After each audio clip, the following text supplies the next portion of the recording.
दोस्तों आइए इस वीडियो में समझते हैं कि यदि आप पीएफ की ईपीएस स्कीम के लिए एलिजिबल हैं या अपना फ्यूचर प्लान कर रहे हैं ईपीएस स्कीम के यूज करते हुए, तो आपकी पेंशन कितनी बनेगी आपकी सर्विस को देखते हुए, आपकी करंट वेजेस को देखते हुए। यानी इस वीडियो में मैं आपको बताने वाला हूं ईपीएस यानी आपके पेंशन की कैलकुलेशन। ये तो आप बात जरूर जानते हैं कि इसकी न्यूनतम जो सीमा है 1000 रुपए है और अधिकतम सीमा है 7500 रुपए है। न्यूनतम सीमा बढ़ाकर 1000 रुपए से ज्यादा करने की भी बात चल रही है, तो हो सकता है जल्द ये 2000 या 3000 रुपए भी हो जाए। लेकिन फिर भी आपकी जो एक्चुअल पेंशन बनेगी वो इस 2-3 हजार रुपए से लेकर 7500 रुपए के बीच में एग्जैक्टली कितनी बनेगी, आइए इस वीडियो के माध्यम से आपको समझाते हैं। तो दोस्तों मेरा नाम है ऋषभ जैन, मैं हूं एक 3rd generation labour law consultant और मैं और मनदीप इस चैनल को चलाते हैं जिसका नाम है लेबर लॉ एडवाइजर। और इससे पहले कि हम आगे बढ़े, हमारे चैनल को सब्सक्राइब जरूर कर लीजिए और बेल आइकन दबा दीजिए ताकि आगे ऐसे इंपॉर्टेंट अपडेट मिस ना हो जाए।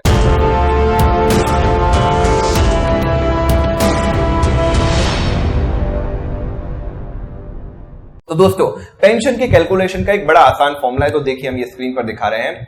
ये फॉर्मूला कहता है कि आपकी एवरेज बेसिक सैलरी या कुछ केसेस में इसकी जगह लिखा होता है your average pensionable income multiplied by number of year of service, जितने साल आपने सर्विस करी है डिवाइड बाय 70, ये आपकी पेंशन बनती है। आइए इसके एक एक कंपोनेंट को समझते हैं। तो पहला है आपका एवरेज बेसिक सैलरी या एवरेज पेंशनेबल इनकम। तो दोस्तों ये पिछले 5 सालों की यानी पिछले 60 महीनों की आपकी बेसिक प्लस डीए सैलरी का एवरेज होता है, जो आपकी एवरेज पेंशनेबल इनकम कहलाता है। यानी मान लीजिए आपकी 3 साल पहले 10,000 तनख्वाह थी और अब बढ़कर बेसिक 12,000 हो गई है, तो उसका एवरेज लिया जाएगा। यानी 3 वर्षों तक यदि आपकी 10,000 थी तो 3 into 10,000 और अगले 2 वर्षों में 12,000 थी प्लस 2 into 12,000 डिवाइड बाय 5, ये आपकी एवरेज बेसिक पे बन जाएगी। लेकिन दोस्तों इसमें एक छोटा सा रूल आपको ध्यान रखना पड़ेगा। अधिकतम जो बेसिक पेंशन के लिए कंसीडर की जाती है वो सितंबर 2014 के बाद अधिकतम 15,000 ही कंसीडर की जाती है।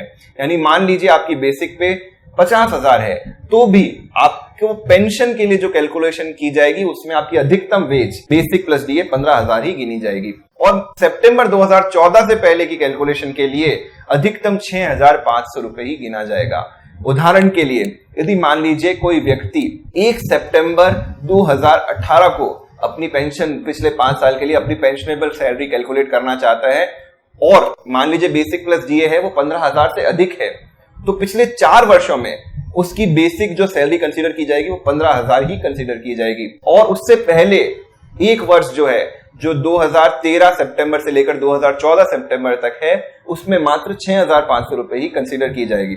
तो इसका कुछ फॉर्मूला एवरेज निकालने का इस तरह से बनेगा 1 into 6,500 एक वर्ष के लिए प्लस 4 into 15,000 डिवाइड बाय 5, ये उसकी पेंशनेबल इनकम बनेगी पिछले 5 सालों का एवरेज निकालते हुए।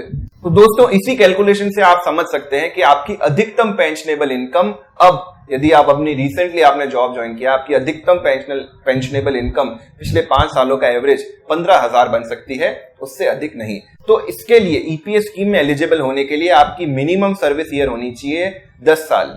यानी आप 9 साल 6 महीने या उससे अधिक काम करे होने चाहिए ताकि आपका मिनिमम सर्विस ईयर 10 साल हो जाए। 10 साल से कम अगर आपकी सर्विस है तो आप ईपीएस स्कीम से पेंशन प्राप्त करने के एलिजिबल नहीं हो। आप उसको विड्रॉ जरूर कर सकते हो अमाउंट को, लेकिन आपको पेंशन नहीं मिलेगी। अब इसकी जो अधिकतम सीमा है वो है 35 वर्ष। यानी अधिकतम आप इस जगह पे वैल्यू फिल कर सकते हो 35। और इसमें एक क्लॉज है जो आपको ध्यान रख लेना चाहिए।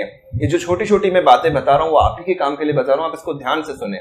यदि आपकी सर्विस 20 साल या उससे अधिक होती है तो पीएफ डिपार्टमेंट आपको 2 साल का बोनस देता है। यानी मान लीजिए आपकी सर्विस है 21 साल की, तो आप यहां पर फिल कर सकते हैं 23 साल। 23 साल का आपका सर्विसेबल पीरियड बन जाएगा।